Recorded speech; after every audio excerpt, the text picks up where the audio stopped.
1 अक्टूबर 2022 को आखिरकार वो घड़ी आ ही गई जिसका वर्षों से इंतजार हो रहा था। जी हाँ, इंडियन मोबाइल कांग्रेस की शुरुआत करते हुए पीएम नरेंद्र मोदी ने 5G सर्विसेज को लॉन्च किया है। इस सर्विस को दो बड़ी कंपनियों ने देश में 5G सर्विस की शुरुआत की है। एक तो एयरटेल ने वाराणसी और दूसरा जियो ने अहमदाबाद के एक गांव से 5G की शुरुआत की।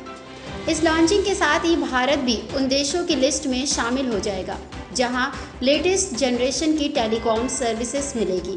वहीं इस मौके पर उत्तर प्रदेश के सीएम योगी आदित्यनाथ और गुजरात के मुख्यमंत्री भूपेंद्र भाई पटेल भी मौजूद रहे। आपको बता दें कि 5G सर्विस का डेमो चेक करने के लिए पीएम नरेंद्र मोदी ने 5G नेटवर्क पर वीडियो कॉल की मदद से महाराष्ट्र के स्कूली बच्चों से बातचीत की, जो काफ़ी सक्सेसफुल रहा। वहीं ये कॉल जियो द्वारा नेटवर्क पर की गई थी।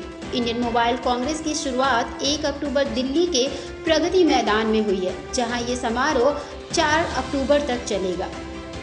भारतीय एयरटेल के चेयरमैन सुनील मित्तल ने दिल्ली, मुंबई, वाराणसी, अहमदाबाद और बेंगलुरु संग देश के 8 शहरों में आज से ही 5G सर्विस देने का ऐलान कर दिया है, जहां एयरटेल का 2024 तक पूरे देश भर में 5G सर्विस पहुंचाने का प्लान तय किया गया है। वहीं रिलायंस ने अपनी एजीएम में बताया था कि वो दिवाली तक 4 शहरों दिल्ली, कोलकाता, मुंबई और चेन्नई में 5G सर्विस की शुरुआत करेगी। तो वहीं इस नेटवर्क को लेकर मुकेश अंबानी ने आज इंडियन मोबाइल कांग्रेस में कहा कि जियो के जरिए दिसंबर 2023 तक देश के हर कोने कोने में 5G सर्विस जरूर पहुंचेगी। इस सर्विस को समझाना काफ़ी आसान है। 5G का मतलब मोबाइल नेटवर्क की जनरेशन से होता है, यानी 5G सर्विस मोबाइल नेटवर्क की 5वीं जनरेशन होती है, जो वर्तमान में चल रही 4G LTE स्टैंडर्ड से भी ज़्यादा फास्ट होती है।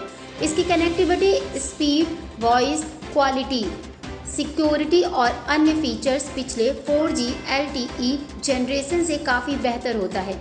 यह मोबाइल नेटवर्क की एक नई टेक्नोलॉजी के साथ काम करने में काफ़ी एक्सपर्ट है।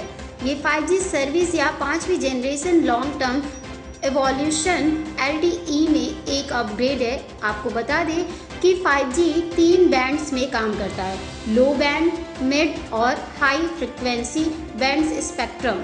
हाल ही में इन्हीं की नीलामी संपन्न हुई है। हालांकि शुरुआत में देश के सभी शहरों में 5G नेटवर्क उपलब्ध नहीं होगा।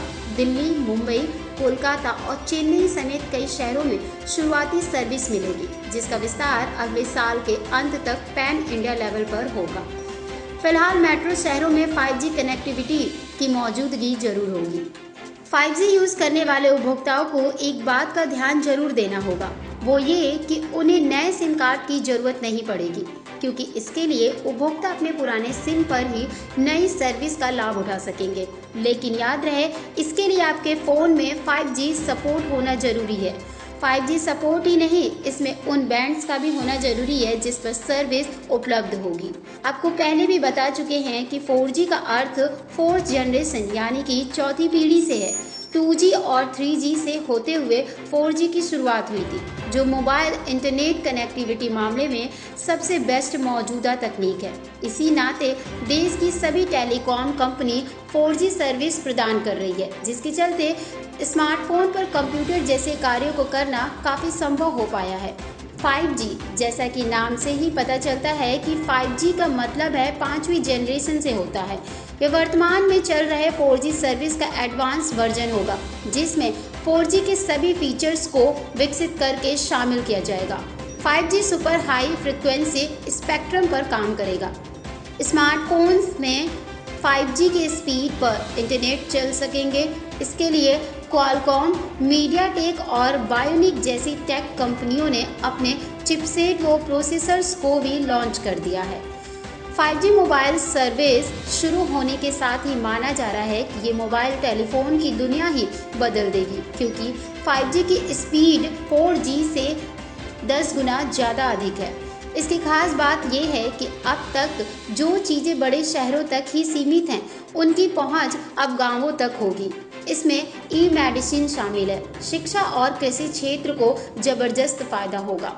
5G सेवा के लॉन्च होने के बाद देश में डिजिटल क्रांति को नए सफर की रफ्तार मिलेगी। देश की अर्थव्यवस्था को गति मिलने के साथ साथ ई गवर्नेंस का भी विस्तार होगा। वो इसलिए कि कोरोना संकट के बाद से जिस तरह इंटरनेट पर हमारी निर्भरता बढ़ी है, उससे देखते हुए 5G हर व्यक्ति के जीवन को बेहतर और सरल बनाने में मदद करेगा।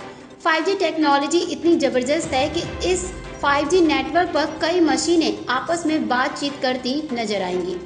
Dainik Bhaskar bureau report.